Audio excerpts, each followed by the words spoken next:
Hi fellows, this little video is for those of you who already work with frequency separation, just starting out and know what it is, so that I don't have to explain everything. It's not for the starters who don't know anything about frequency separation, but there are folks who want to know how they can do it non-destructive. And what this means is that you have your high frequency layer, you have your low frequency layer, and you don't want to mess them up so that you have to start all over again. And how to do this is, as you know, you have in your low frequency layer, you have all your tones, so the blurry one, and then you have the details in your high frequency layer, so pores and everything else. And sometimes you really have to switch between them to see is that what I'm working on here on the one or on the other layer.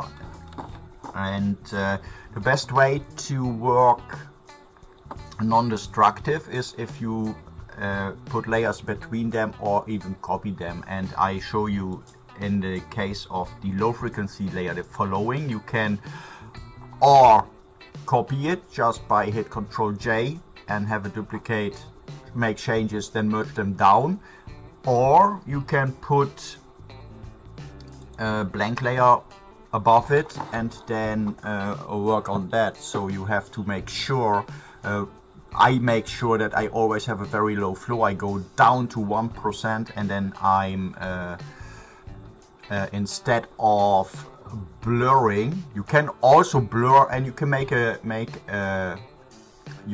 combination of this. But for example, if I want to lighten things up here in this area, for example, I would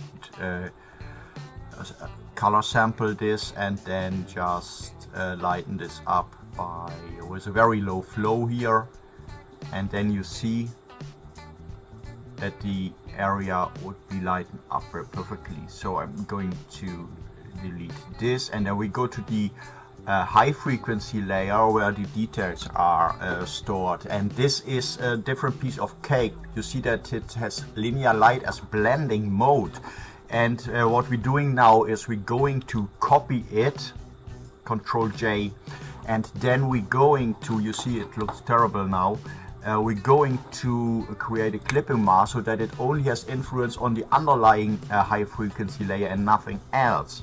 What we now have to do is change the blending mode of this new high frequency layer to, sorry for that, come on, to normal, and so that it acts normal in constellation to the normal high frequency layer. You see, then you don't see any differences. And now you can work on this, for example, for little things. In this case, I always take the clone stamp, low flow, and then you, for example, you go here, you want to, let's say you want to put some of the structure here, so that you can then build up, and you do not destroy the tones, but you only work on the structure, texture here. And in this way you can do this very easy and non-destructive. You just have to merge them down, Ctrl E, and you are good to go. So I hope this helps a little bit. Thanks for watching and have a great day ahead. Goodbye.